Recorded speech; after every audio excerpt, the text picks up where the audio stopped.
क्या बात है, वाह।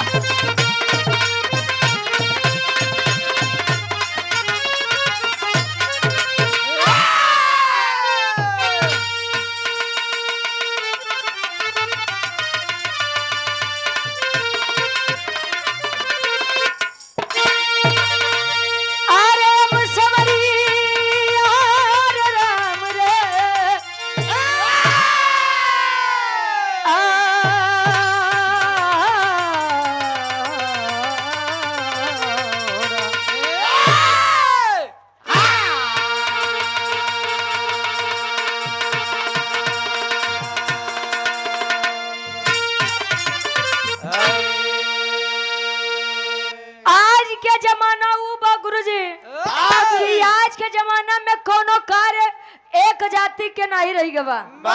पहले के लोग कहा कि अहिरन के काम केवल भैंस चराऊ दूध बेचब बा।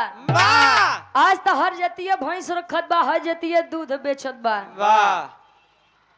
पहले के समय में विश्वकर्मा जी लोग यानी शुद्ध के लोहार कहा लोग ये नहीं लोग पलाई काटम गुरु जी शटरिंग करे लोहा खाली नहीं लोग पीटे। लेकिन आज नहु के काम केवल नहीं के नहीं रह गया, हर जाति के आदमी करत है। मैरिज फर्नीचर शोरूम ये हमरे अजय बाबूजी के बा। आप फर्नीचर के कार्य ज्यादा से ज्यादा विश्वकर्मा जी लोग करें का गुरुजी? हम ढेर दूरी नहीं जावी, हमार डब्लू गुरुजी बताई दे हम करत हो हैं सब दुकान भर के ना विश्वकर्मा जी के जतिये ब्रांड बा। विश्वकर्मा जी हरे देखत रहे पत्थरे से लेके जन्माई दे कहो। आओ तनी चार लाइन भूमिका के अंदर भाव बा। कवि जी लिखत हैं कैसे?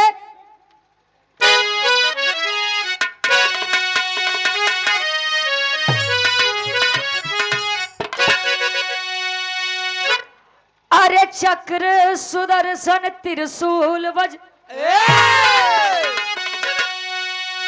विश्वकर्मा जी जिसको है खुद ही बनाए।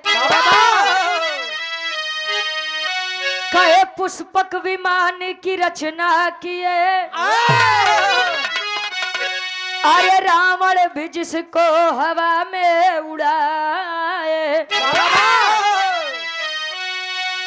कर्ण का कुंडल दधीची की हड्डी से अरे दिव्य अस्त्र कि देखो रचना रचाए।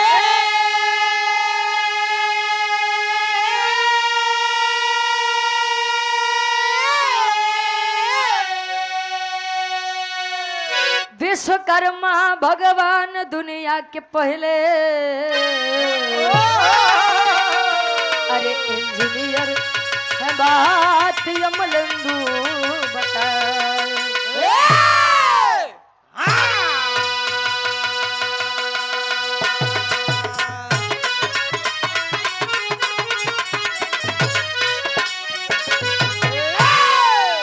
कहे चक्र सुदर्शन त्रिशूल वज विश्वकर्मा जी जिसको है खुद ही रचाए।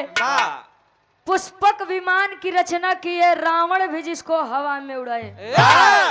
पुरनिया काका दादा लोग कहिए कि रहा बेटा कलयुग जब अपने चरम पे आई तब भाटा लग्गी से तोराई। तब हाटा लग्गी से तोराई। कहा थे लोग कि जब कलयुग के अंत रही तो आदमी केवल 3 से 5 इंच तक हुई हो। और 3 से 5 इंच के मतलब जान लग कि आदमी कितना बरियार हुए हो।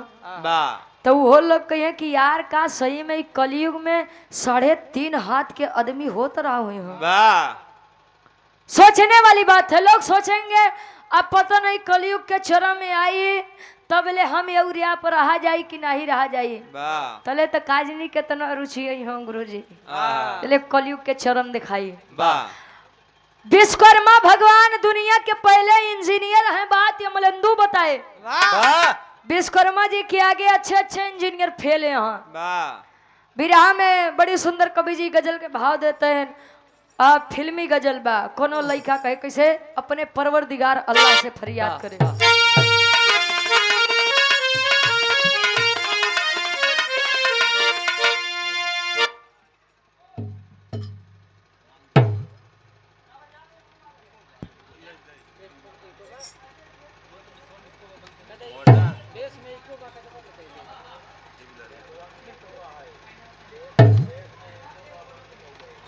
और सम्मानित गार्जियन जी जो कि परिचय के मोहताज नहीं हैं, बड़े भाई हमारे देवीलाल यादव जी मुखिया जी, प्रधान कली मुरादपुर और प्रत्याशी जिला पंचायत सदस्य गौरा तृतीय नंबर से हमारे गार्जियन जी के द्वारा यह सुंदर माला 501 रुपए का सम्मान ईश्वर करें कि विजय का तिलक क्या आपके मत्थे पर लगे। बाकी भैया जमाना तो जवन बाल लागत बत कि चुनाव वाला कुल माहौल गायब हो जाइए। प्रधानी के डेट रखान रे वो आगे पीछे होत बा अजले प्रधानी नहीं होई तो ले जिला पंचायती कहाँ से आई। ई जमाना आई बा लागत बा कि अब दिखावे नहीं करी प्रधानी के चुनाव।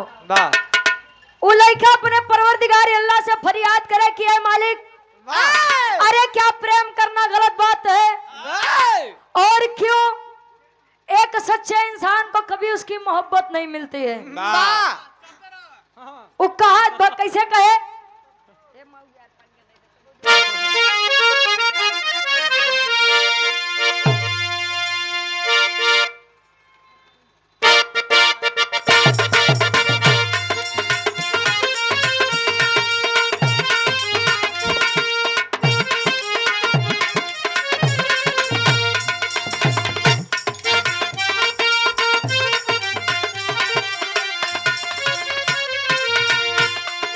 लड़का कहे अरे खुदा तुझसे यारी जी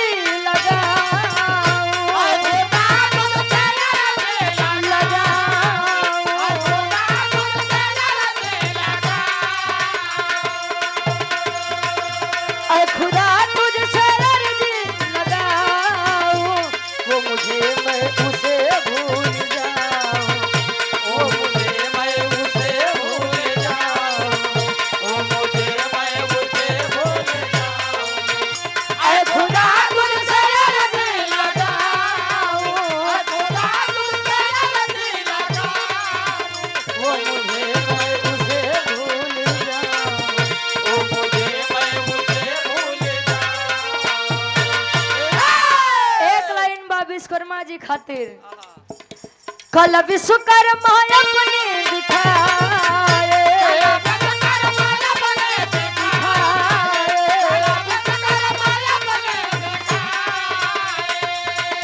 कल विश्वकर्मा अपने दिखाए अस्त्र शस्त्र ले वस्तु बनाए अस्त्र शस्त्र ले वस्तु बनाए अस्त्र शस्त्र ले वस्तु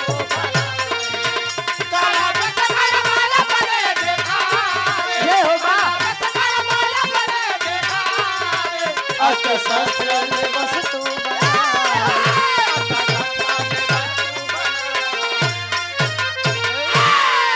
कहे कला विश्वकर्मा अपनी दिखाए अस्त्र शस्त्र ले वस्तु बनाए। समय के थोड़ा अभाव बा हमरे खातिर या से कहानी थोड़ा आप लोग सुना ज्यादा आगा वावा कम ताकि सबके मन वाली हो जाए। विश्वकर्मा जी की एक पत्नी जिनका नाम घृताक्षी बताया गया। अच्छा पहले के राजा कई और रानी रखे गुरुजी आज तो जमाने उल्टा बा। आज के रानी 4-5 ही राजा रखी लेते। वाह अच्छा तहार वाली कितना रखे बा एक मंजी जाने उनका काकी है ना हो वो इतना बढ़ के यहाँ से बोला था गुरुजी तार घमंड बोला था। घमंड से बोले थे कि आज के समय में जीवन साथी जेका वफादार मिले वो तो घमंड से बोलबे करी। अब मूड़ी काटे वाले समय में वफादार मेहरारू पाया और का चाहिए तो कहो। घृताक्षी स्वर्ग लोक की अप्सरा थी और इंद्र जी के दरबार में नाचने और गाने का कार्य करती थी। और घृताक्षी विश्वकर्मा जी के मेहरारू रहे। घृताक्षी और विश्वकर्मा जी के बीच में एक बिटिया जेकर नाम चित्रांगदा बा। चित्रांगदा भी 18 साल के बेहद खूबसूरत अपने माई के जैसे वो नाचे गावे के काम करे। तब विश्वकर्मा जी के बहरे बड़ी इज्जत रहा लेकिन घरे कोनो इज्जत ही नहीं रहा। जब स्वर्ग लोक इंद्र लोक पहुंचे कायम विश्वकर्मा जी आवत है कुछ भी हो लेकिन विश्वकर्मा जी के मेहरारू के कमर बड़ी तगड़ी बा। विश्वकर्मा जी के मेहरारू नाचत गजब के। कमर ना है का थ्रेसर के पुल्ली बैठी है। लोग जब इतनी बत्तियां कहा कोनो मर्द रही पानीदार मर्द रही तो के नहीं भरोसा होई और नहीं तो बर्दाश्त होई। विश्वकर्मा जी घृताक्षी का तनाई कुछ कहा लेकिन चित्रांगदा अपने बिटीवा का कहा कि ए लड़की सुन, ए लड़की सुन, जहाँ पर तेरी शादी करा दूंगा वहीं पर जाना और वहीं पर नाचने और गाने का कार्य करना। अरे यार नाचे और गावे में बड़ा अंतर होता है। यूट्यूब उठा के देख ला कहूँ रुचि के कमर यार कहा कि अगर यह नाचने का कार्य तुझे करना है तो आज के बाद ये काम करते तू मुझे दिखनी नहीं चाहिए। अब विश्वकर्मा जी के बिटिया चित्रांगदा के ये चीज के सोच हो गया कि बतावा बाबू हमार हमसे घृणा करत है। अरे नाचने में क्या बुराई है, आखिरकार मैं अपने माँ का काम ही तो बता रही हूँ। लेकिन बाबू के बतिया नहीं बर्दाश्त हुआ। चित्रांगदा चली है स्वर्ग लोक को छोड़ करके आई है मृतलोक में। और जब मृतलोक में आई तले यही के एक राजा से मुलाकात होत बा और घटना घटत बा। कौन घटना घटे एक लाइन गीत लगत बा।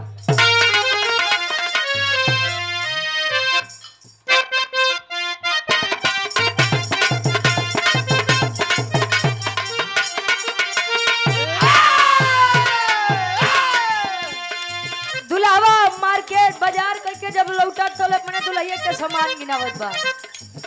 हई सेंट गमकौआ हमारे खातिर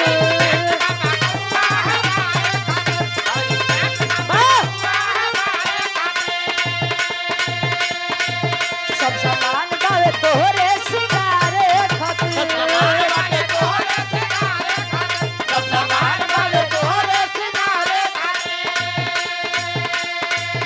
हई सेंट गमकौआ हमारे खातिर सब सामान बावे तोहरे सिंगारे खातिर। टिकुली लैला झुमका लैला कजरा हाई फाई लैला झुमका लैला कजरा हाई फाई लैला झुमका लैला कजरा हाई फाई दुलही ते टिकुली लैला झुमका लैला कजरा हाई फाई आय हाय हाय। अरे सड़िया करियई के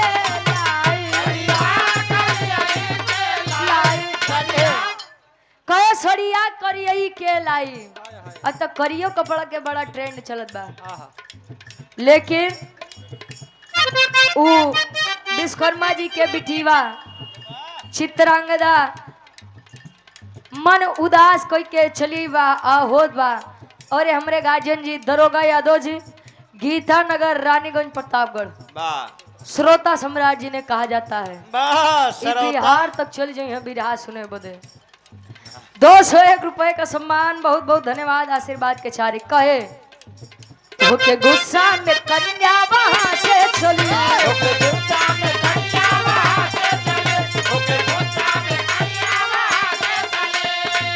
मृतलोकवा में आई कचनारी कली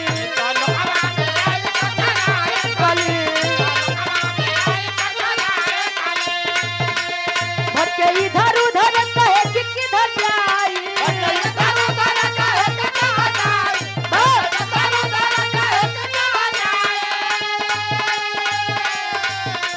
भटके इधर उधर कहे कि किधर जाई आय हाय हाय। अरे राजा सूरत के पास आई कहो के कन्या गुस्सा में वहां से चली मृतलोकवा में आई कचनार कली। मृतलोक में जब आई मृतलोक के एक राजा जिनका नाम राजा सूरत बताया गया।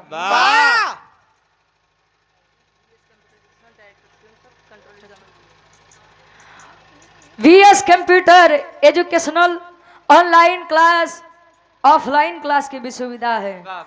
डायरेक्टर हमारे शिवम सर के द्वारा ये 50 रुपया बहुत बहुत धन्यवाद आशीर्वाद के चाह रही कि हम बच्चे अपनी कला में कामयाब रहे। खाखापुर नियर पावर हाउस कहला रानीगंज प्रतापगढ़ में ये सुविधा बा हमारे सीएम सर के द्वारा बहुत बहुत धन्यवाद आशीर्वाद के चाह रही। ए भैया राजा सूरज से जब आंख से आंख लड़ी गुरुजी दादा राम कैलाश यादव जी कहा कि तेरी मेरी आंख लड़ी लोगों जा वाह काहे दुनिया के बक्कई दे। हाँ हम तू अपन काम किया। अरे केहू केहू कहेला उमरिया के दोष बा, कही के गए सूरदास ई सब नजरिए के दोष बा। वाह चित्रांगदा के आंख जब राजा सूरत से लड़ी, दोनों में प्रेम हुआ। राजा सूरत कहा है चित्रांगदा हम तोरे बिना नहीं जी पाऊ। वाह आ चित्रांगदा कहे कि ए हमार सैया हम तोरे बिना नहीं जी पाऊ। पिताजी वैसे भी मेरी शादी की बात कर रहे हैं, जात है और बाबूजी से बात करब और बाबूजी से ही प्रेम विवाह खातिर राजी करवाऊ। वाह आई है। अच्छा चित्रांगदा जब आई तो स्वयंवर रचाए हैं विश्वकर्मा जी अपने बिटिया बदे। वाह स्वयंवर का मतलब तो यह होता है कि स्वयं की इच्छा से वर को खोजे ना। वाह लेकिन स्वयंवर में क्या हो जाना था आप लोग, हाँ स्वयंवर हो तो राजा महाराजा शर्त रखे कि जे इस शर्त पूरा करी हुए हमरे बिटिया के दुल्हा बने। वाह अब उस शर्त पूरा करे वाला चाहे 60 साल के बुजुर्ग हो, चाहे 70 साल के, चाहे 80 साल के। वाह ऐसे ने तो अपने बिटिया के जीवन नाश कर दे उ लोग। आहा। बड़ा ठीक बा कि स्वयंवर बंद हो गए बा, नहीं तो 17 साल के लड़की कहूँ 95 साल के आदमी के साथ है तो कहूँ 80 साल के आदमी साथ जाते। अच्छा स्वयंवर रचात बा। आई चित्रांगदा कहे बाबूजी एक बात करनी है। कहन बेटा मुझे भी तुझसे बात करनी है। कहे अरे लागत बा बाबूजी के गुस्सा शांत बा, हमार काम हो जाई। कहे बाबूजी कहे कि बेटा मेरी बात सुनो। कहे कि मैंने तुम्हारे लिए स्वयंवर रखा है, ये राजा महाराजा आए हैं, शर्त पूरी हो जाएगी और शर्त के मुताबिक तू इन्हीं में से किसी एक की पत्नी बन जाएगी। अब चित्रांगदा खड़ी होकर कहे स्वयंवर हमरे बदे नहीं का तोहरे माई बदे। कह रहे किसी ने कहा आपसे मेरा विवाह करने के लिए। पिताजी मेरी बात सुन लीजिए, मैं मृत्युलोक के एक राजा सूरत से प्रेम करती हूँ और उन्हीं से शादी करूंगी, ये मेरा अंतिम फैसला है। अब भाई विश्वकर्मा जी पानीदारी आदमी गुस्सियाई गए। कहे कल के लड़की हमका ते बतैबी कि तार खुशी कहाँ बा कहाँ नहीं बा। कहे कि जा मैं तुझे श्राप देता हूँ कि तू जिस लड़के के लिए मेरी शान के खिलाफ जा रही है, तू अब जिस लड़के से भी मेरे इजाजत के बगैर शादी करेगी, उस लड़के की मृत्यु बीच मंडप में ही हो जाएगी। मतलब ये कि जैसे वो लड़कवा तोरे मांगी में सेनूर डाली और सेनूर डलते मान यमराज जी हो के चल दी लड़के यम लोग मृत्यु को प्राप्त हो जाएगा। आय हाय चित्रांगदा बेचारी मन मार के मन उदास कह के निकलत बा, सोचत बा कि जब हमार बाबू हमरे खुशी के खिलाफ हो गए तो अब हम उम्मीद कैसे करी। मृत्युलोक में आई है और विचार कर रही है। का टेरी के भाव लगत बा।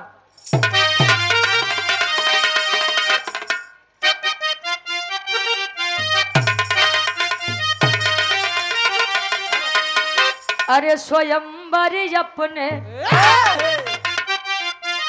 आप रच दिए। अरे राम स्वयंवर अपने स्वयंवर अपने आप रच दिए। दुआ तो दिए नहीं बदले में मिला शराब।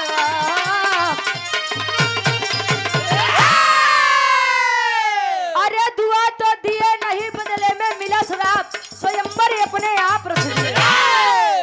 मन मार के नदी किनारे बैठी बा, सोचत बा कि काहे नहीं हम ही अपन जान दे दे। काहे से कि अब बिना पिता के आज्ञा के चाहे जैसे शादी करब उ तो मर जाए हैं, हम सुहागिन बनते मन विधवा हो जाते जिंदगी कोने काम के। पानी में कूदी है अपनी जान देने के लिए। पानी का बहाव तेज है।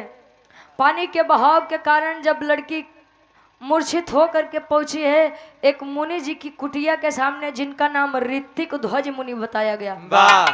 उन्होंने अपने शिष्यों को आदेश दिया कि बेटा जाओ, कौन लड़की है बाहर लेकर आओ। लेकर आए। कहे बेटा इतनी कम उम्र में इतना बड़ा फैसला क्या बात है। कहे स्वामी ए बाबा हम विश्वकर्मा जी के बिटिया चित्रांगदा है, मृत्युलोक के राजा सूरज से प्रेम करती थी, शादी करना चाहती थी, मेरा यही गुनाह है क्या? मुझे अपने इच्छा से अपने लिए वर को खोजने का कोई अधिकार नहीं? लोग कहते हैं कि शादी के बाद किसी से प्रेम करना गलत है, तो ये बताइए प्रेम किसी और से और शादी किसी और से, क्या ये सही बात है? अब माई बाबू की इतनी खराब आदत बा, जले तन पे कपड़ा नहीं रही, 2 टाइम के भोजन नहीं रही तो समाज नहीं दई, और लड़का सौकुल अपने पैर पे खड़ा हो जाइए, कहिए बाबू हम प्रेम करी थी एक आदमी से, तनी शादी करे चाही थी, तब माई बाबू कहिए समाज में हमारी बड़ी बदनामी हो जाई। समाज की चिंता तब करिएगा आप लोग जब समाज आपको रोटी और कपड़ा देना चालू कर दे, नहीं तो समाज तो चाहते बा कि तू नंगा घूमा हम तो देखी। ई समाज बा आज के समय में। इतनी बतिया कहे 26 कर्मा जी खोजत खोजत पहुंचन ऋतिक ध्वज मुनि के कुटिया के पास, कहे किया लड़की चल स्वयंवर तेरा होगा और मेरे इच्छा से तेरी शादी होगी। ऋतिक ध्वज मुनि समझावे लगे, ए विश्वकर्मा जी अरे यार सम्मानित आदमी है, या काहे नहीं बिहाव कह देता लड़किया के? विश्वकर्मा जी गुस्सिया गए, हम कहे तू संत आदमी, तू का बाप बिटिया के बीच में बोलत है, तू का जनबा की इज्जत और बेइज्जत का होत हो? अब विश्वकर्मा जी इतनी बतिया में जब बोले तो ऋतिक ध्वज मुनि गुस्सिया के निकाल के कमंडल के पानी छिड़क देन कह के जाइए, अरे जाइए मैं आपको श्राप सुनाता हूँ। बड़ा घमंड है आपको अपनी शक्ति पर, इस सुंदर काया पर, ये आपकी सुंदर काया एक वानर रूप में बदल जाएगी। अजले वानर रूप पाए तले अब विश्वकर्मा जी कहें स्वामी मुक्ति, कहें कौन मुक्ति? अब मुक्ति तबे मिले जले बिटिया के बियाह राजा सूरत से करवा। अब विश्वकर्मा जी वानर रूप लिए मुक्ति मुक्ति मुक्ति मुक्ति मुक्ति मुक्ति मुक्ति मुक्ति यार वो के तू ही जाने कि तू का किया। करत करत पहुंचन कहा अंजन प्रदेश हुए, अंजन प्रदेश जहाँ हनुमान जी के जन्म और सेवा सत्कार भरे। अंजन प्रदेश में जब विश्वकर्मा जी वानर रूप लेके पहुंचन तो जवन छोट कुल वानर भालू हैं विचार करते हैं, अरे यार बड़का वानरा कहाँ से आई गयो? विचार करते हैं कैसे बिरहा के आखिरी तर्ज लगत बा, खाटी इलाहाबादी तर्ज।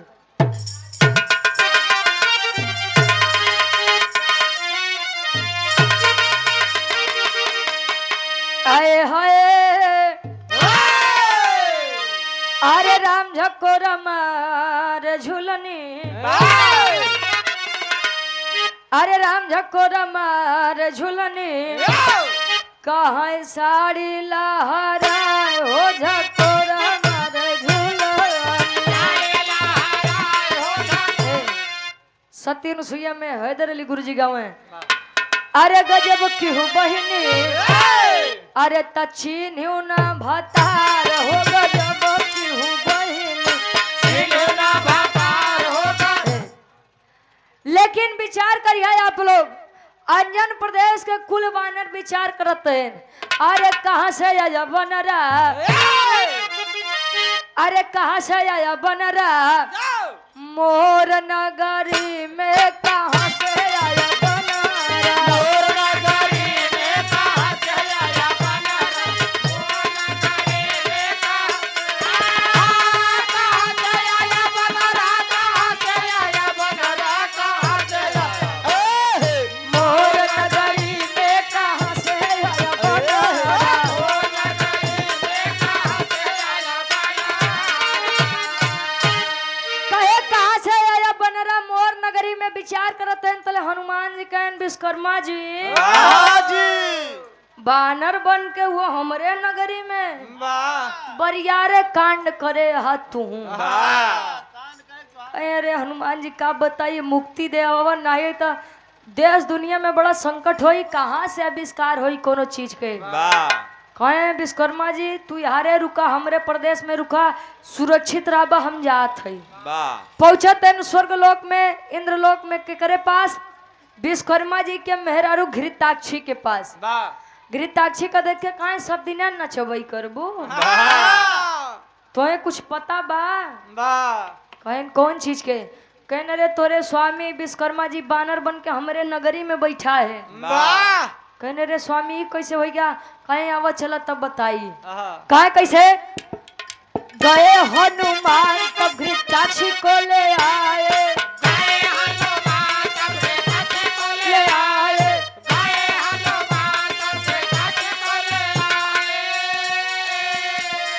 वानर बन के विश्वकर्मा संबंध बनाए,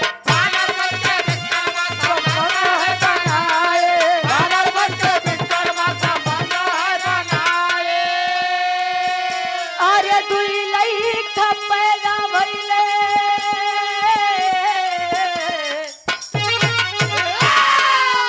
अरे दुई लइका पैदा भइले, चर्चा सगरी में कहाँ से आया बानर,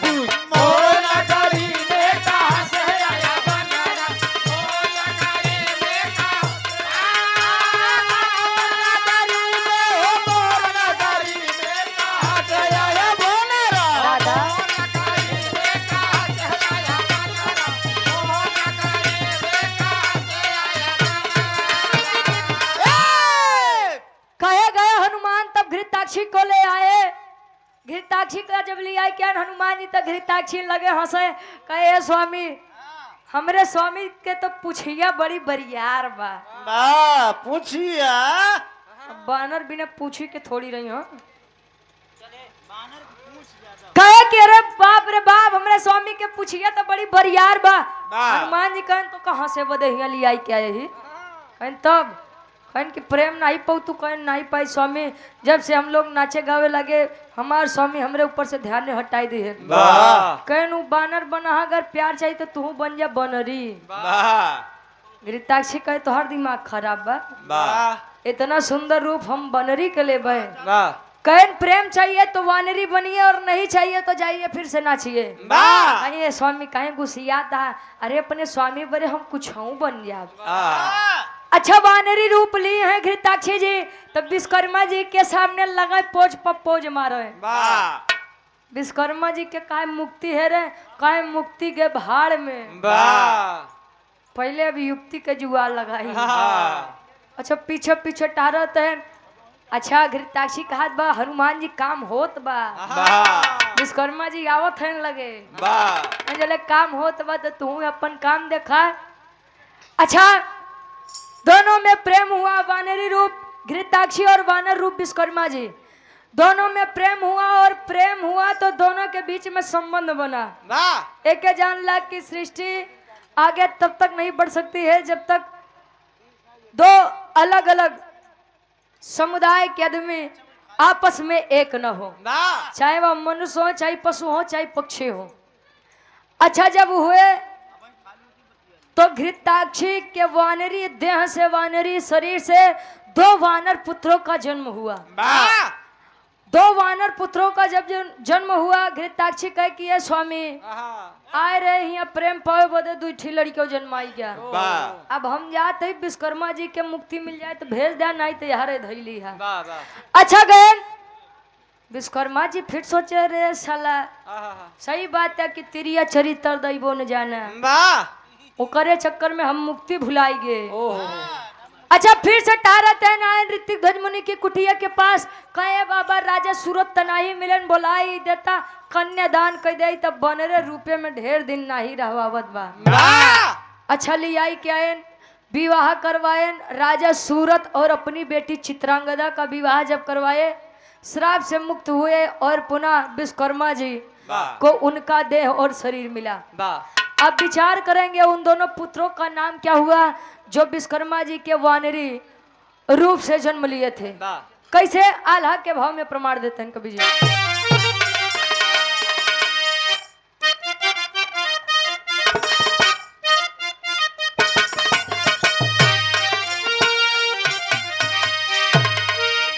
अरे वानर रूपवा में कैले विश्वकर्मा मन मानी बाबू, वानर रूपवा में कैले विश्वकर्मा मन मानी बाबू, वानर रूपवा में कैले विश्वकर्मा मन मानी बाबू। घृताक्षी गुजरिया से संबंध बना,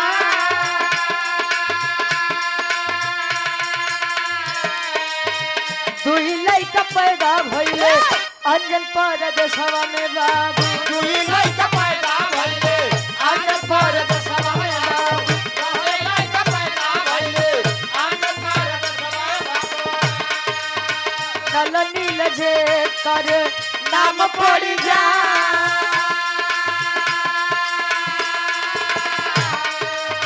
खेल कूद खुशी होई के अंजन परदेशवा में भैया परदेशवा में भैया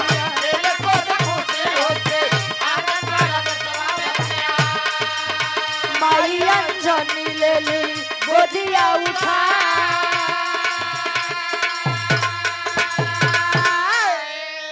जिन दो बच्चों का जन्म हुआ उनका नाम नल और नील बताया गया। वाह रामायण के बड़े जानकार लोग बैठा है। रामायण महाभारत तब प्रतापगढ़ प्रयागराज सुल्तानपुर के बच्चा बच्चा जानो था। वाह नल नील एक ऐसे वीर थे जिनका रामायण में बड़ा अहम भूमिका रहे वाह और उनका भूमिका कहाँ रहे आप लोग जानत है। आखिरी भाव खड़ी के भाव लगत बा।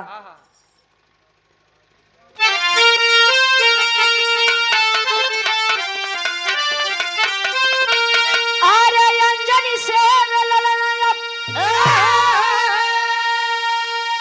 अरे बजरंगी हो गए अरे तो पैदा नल नील हो के उनके संगी हो गए।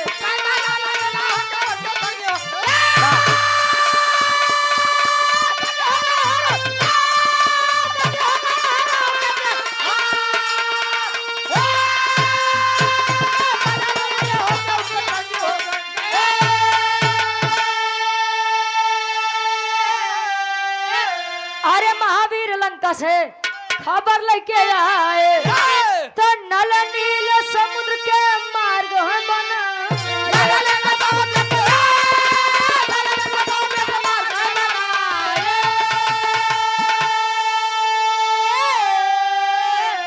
अरे हुई लड़ाई तीनों वीर अब जंगी हो गए। अरे तो पैदा नल नील हो के उनके संगी हो कहे अंजनी सेवे ललना या बजरंगी हो गए तो पैदा नल नील हो के उनके संगी हो गए। नल नील के भूमिका वहां रहे गुरुजी जल राम सेतु निर्माण होते रहे।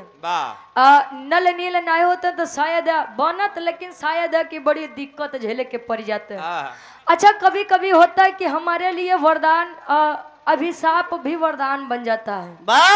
कैसे जाना था जब राजा दशरथ जी ने श्रवण कुमार को तीर मारा था तो अंधे और अंधे के द्वारा श्राप मिला था कि जैसे मैं पुत्र वियोग में मर रहा हूँ अभी पुत्र वियोग में मरोगे। वैसे मरबे तो राजा दशरथ प्रसन्न हुए कि अबे हमारे तो लड़के नहीं बा तो हम कहाँ से पुत्र वियोग में मर जा। कहो कह चले हमारे लड़के नहीं बा तले हम पुत्र वियोग हमरे कहाँ से आइए। और वह श्राप उनके खातिर वरदान हो गया। एक नहीं 4 गदे लग जन्म ले ली हम घरे। अब ऐसे ने नल नील के साथ भी हुआ था। नल नील को उनके बचपन में उनके शरारती स्वभाव के कारण श्राप मिला था कि बालको तुम इतने शैतान हो। तुम इतने शैतान हो। अरे शैतान का मतलब जो लड़कियां बड़ा अनुवादी करे बड़ा मस्ती करे उनके लोग कहते हैं रे यार बड़ा शैतानी करत बा। बड़ा शरारती लड़कियां। तुम लोग इतने शरारती बच्चे हो कि आज तुम लोगों ने हमारी तपस्या को भंग कर दिया है। मैं आपको श्राप सुनाता हूँ कि आप लोग कितना भी बड़ा पत्थर कितना भी भारी पत्थर नदी में फेंकेंगे छोटा से छोटा भी पत्थर फेंकेंगे फिर भी वह पानी में नहीं डूबेगा। और यही अभिशाप राम सेतु निर्माण के लिए वरदान बन गया। वैसे ये बड़े गुरु जी विश्वकर्मा जी हिरण के बातें अलग बा। चला श्रापो पाइन वानर बने लेकिन वानर बने के बावजूदो 2 लड़का ऐसा जन्माए देन कि जैसी राम सेतु निर्माण हो गया। हाँ हमारे तो भारे बिरहा के शीर्षक बा विश्वकर्मा जी बने वानर और नल नील का जन्म। आखिरी में खानदान के परिचय बा। फिर हमारे श्याम सिंह भैया के एक लाइन समाजवादी गीत हो जाए चलते चलते।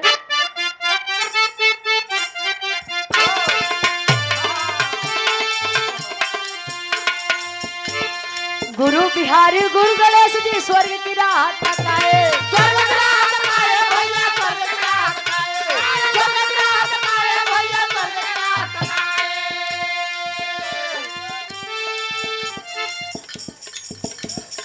कभी चंद्रिका चांद बन बैठे अमलेंदु गीत सजाए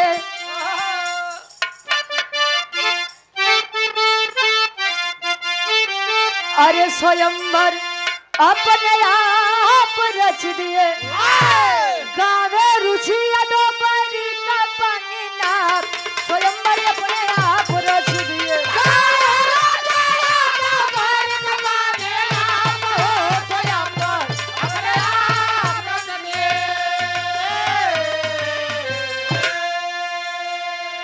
एक लाइन समझ दी गीत ले लो गुरुजी